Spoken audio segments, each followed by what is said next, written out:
नियमाने संडेकडे होती शाळा शिकायला अगदी दिवसानं दिवस भेटतात असं तर महिन्यानी निघून चालला चालला बरेच दिवस झालं शाळा शिकते गंगा सुरवंताची तरी चालला मनुष्यने राजाची राणी लागली कारभारी बोलायला काय लागली होती इकडे सांगायला हो कारभारी काय म्हणता तुम्हाला काय माहिती का आता मला काय माहित असणार आहे रोज जाती आपली मुलगी शाळेला जाती गंगा सुरवंता मुलगी शाळेला जाते एवढं खरंय पण ती कशी शिकते कशी नाही त्याचं तपास काय केलं का नाही नाही आजपर्यंत नाही केला पण हेतून करू आता लहान होती ना ती जाऊ बरं मग नाही ना, आता जाऊ की त्याला काय शाळेत जावा नाही तर कुठेतरी वाटायला घातला वाटेला मग काय होईल? नाही पण आता इकडं कसं हो संध्याकाळच्या टायमाला सगळं येईलच की 4-5 वाजता मागच्या टायमाला जाऊन गाठ घेता येईल ना ते घरी आल्यावर विचारता येईल बाई शिकते का म्हणून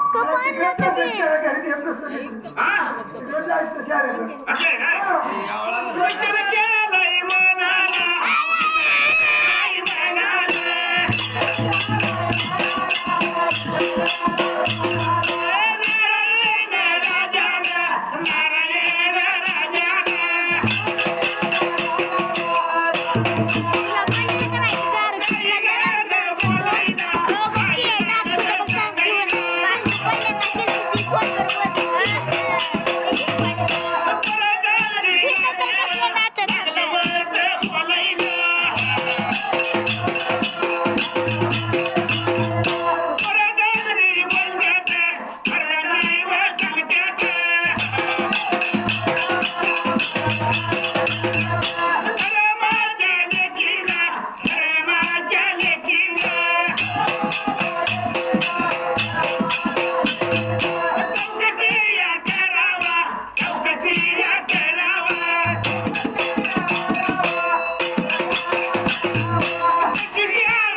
राजाने प्रधानाने विचार केला म्हणाला निघून चालली होती शाळेत वाटत 4-5 वाजायला शाळा सुटायच्या टायमाला शाळा सुटली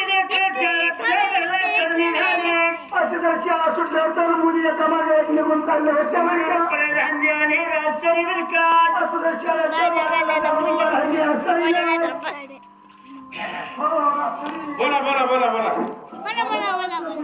आले ते एका लाईनच्या लाईन दिसली वाटतं. ऐका हे आहे हे काय आहे आपली शाळा तुला आलोय आता. अगं बाळा, तुम्हाला लिहायला येतं का? वाचा येतं का? हो गुरुजी शिकवतात की चांगलं शिकवलं. शिकवतात की काही कुठे झालं? आई गुरुजीला शिकवते ते असं बरं, सांगा की मग. पहिला धडा शिकवला. अरे गंगूबाईला विचारा गंगूबाईला हा गंगूबाईला विचारा तुम्ही. काय म्हणतात दादा? शाळा सुटली का? सुटले गे आज काय शिकवलंय? आज लय अभ्यास नाही केलं का? भरपूर. लय अभ्यास. हिने काय सांगितलं का? तो काय सांगितलं? मी म्हणलं पहिला धडा शिकवला कंचा होता ते शाळेच्या मागला शाळेच्या मागातला होता. मागं झालं का? मला होता अगं दुसरा दादा. असं आहे का? हिरवा कांदा, तीन तसलं पातीचा, मास्तर पुढच्या जातीचा. असलं होतं का? बाळा, तुला नाही सांगितलं. काय काय शिकवलं का? पण तुम्ही प्रधानने बोला. तुम्ही कसं राहणार दोघं जण? अरे बाई तुझं ती विचारपूस करायसाठी असतो. कशासाठी आलतो काय तुला पूजासाठी आलतो. आम्ही किती शिकवायचे होय? कसा अभ्यास चाललाय कसं शिक्षण आहे शिकवते. आणि ते म्हणा पुण्याची गणना कोण करी आता हे